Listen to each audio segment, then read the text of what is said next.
कर्माबाई की क्या अद्भुत भक्ति थी। क्या अद्भुत। एक बात सुनो, भक्ति ज्ञान वैराग आ गए ना, फिर भगवान अवस्था नहीं देखते कि आप कैसे हैं। कलयुग की ही भक्त कर्माबाई, सुनो कथा क्या सुंदर है इसकी। जगन्नाथ भगवान के दिव्य स्थान मंदिर में कर्माबाई खिचड़ी का भोग लगाती थी नित्य प्रति। आहा, इसलिए तो कहा है कि अभिमान छोड़ करके भगवान का भजन बन जाए। बस ये कह दो एक बार, क्या कि मैं हूं श्री भगवान का, मेरे हैं भगवान,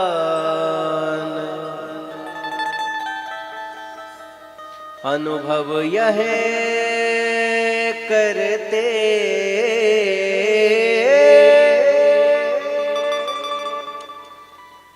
अनुभव यह करते चलो,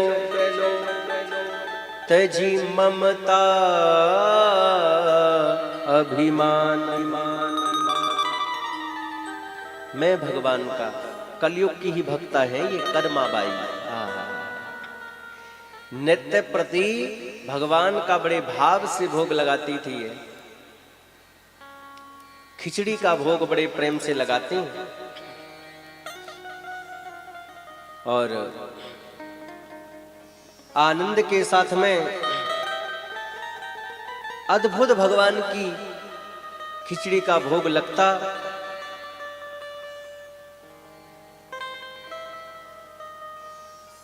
एक दिन एक महात्मा ने देखा कि बिना स्नान करके कर्माबाई भगवान को खिचड़ी का भोग लगा रही है।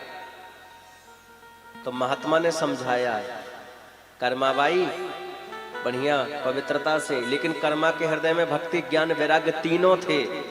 जब ऊंची स्थिति हो जाए बस, तो ये तो परमहंसों की बात है ना, है? अब हमारे हृदय में भक्ति ही अच्छे से आई नहीं और हम ही कर्माबाई मीराबाई बनने लग जाएं तो बात नहीं बनेगी भैया। ये स्थिति की बात है ना।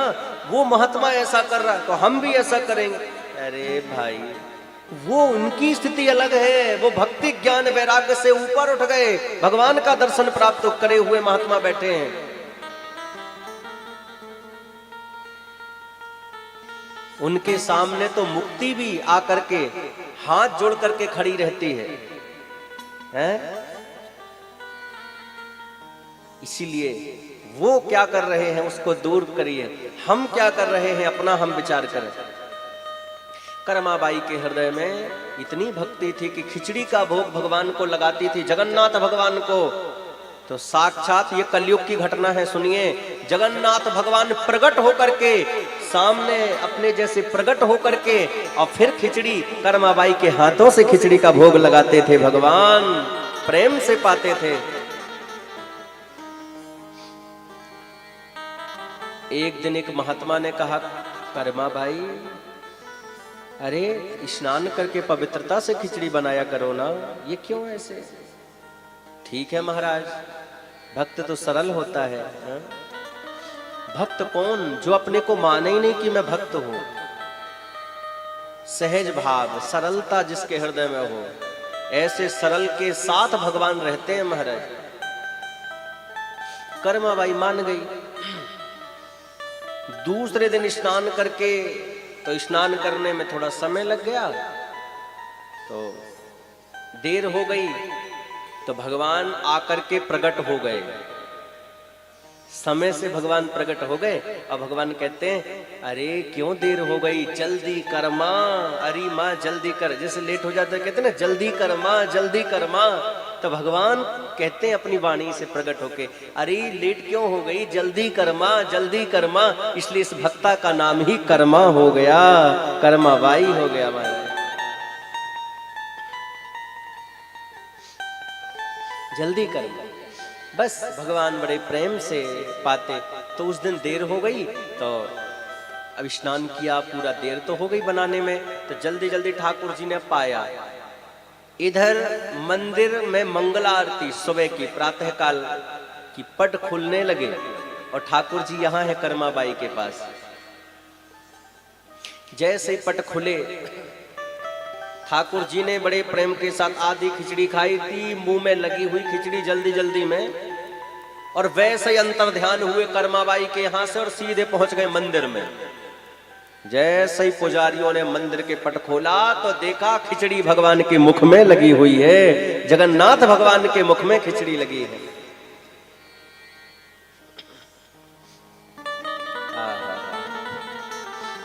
जगन्नाथ जी के मुख में जब खिचड़ी लगी देखा, ओहो,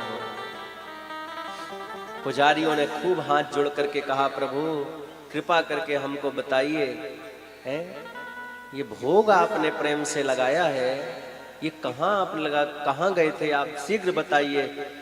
पुजारियों के सामने भगवान प्रकट होकर के कहते हैं, ये भोग मैंने कहीं और नहीं, मैंने अपनी भक्ता कर्माबाई के यहाँ जाकर के प्रसाद पाया है, खिचड़ी का भोग लगाया है। पुजारियों से कह दिया भगवान ने,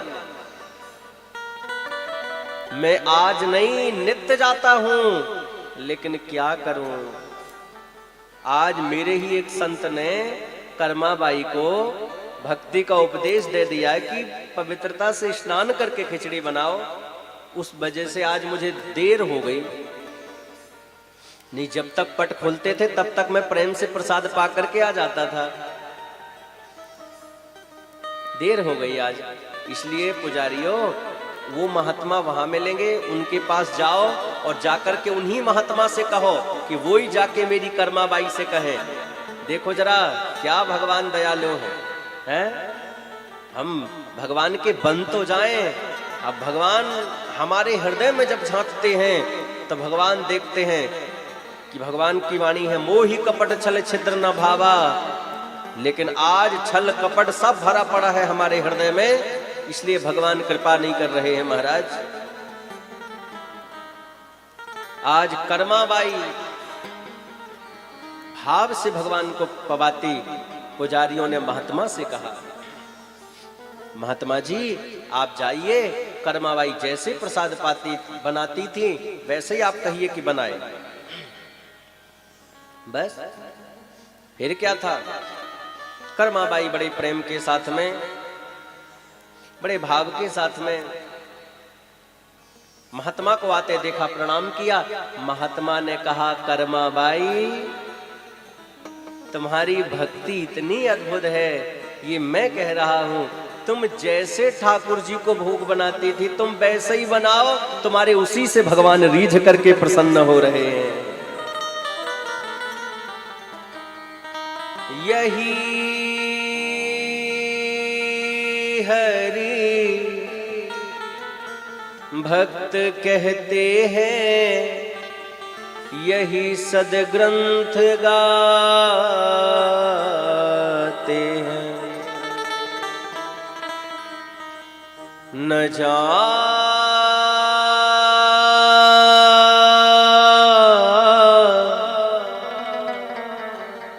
जाने कौन से गुण पर दया निधि रीझ जाते हैं। न रोए बनगमन में श्री पिता की वेदनाओं पर, न रोए बनगमन में श्री पिता की वेदनाओं पर। राम जी के सामने दशरथ जी रोते रहे, लेकिन राम जी नहीं रुके, चले गए वन में। न रोए बनगमन में श्री पिता की वेदनाओं पर, और वही राम जी उठाकर गीध को निज गोद में आंसू बहाते हैं। न जाने कौन से गुण पर दया निधि रीझ जाते हैं।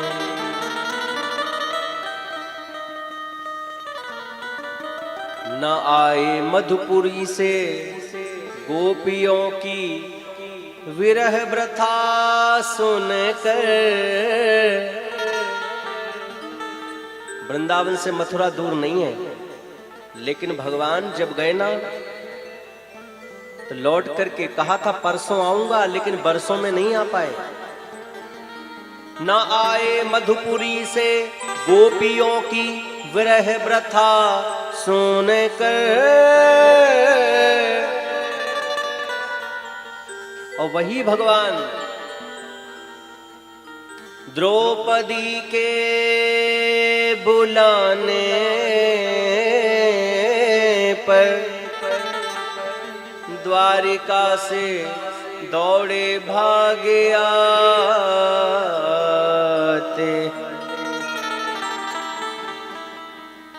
न जाने कौन से गुण पर दया निधि रीझ जाते हैं। इतने भक्त कथा सुन रहे हैं ना, पता नहीं कौन भाव से सुन रहा है, और भगवान कथा सुनने में आपसे रीझ जाएं, ये तो भगवान ही जानते हैं यार। बैठे हैं हमारे गोविंद जी, कौन कितने भाव से कथा सुन करके, कौन किस मन से, कौन किस भाव से यहाँ बैठा है, और आपकी भावना को जान करके इन्हीं कथा में, इसी कथा के बीच भगवान कृपा करके रीझ जाएं और आपका कल्याण कर दे महाराज। ऐसे दयालु भगवान है।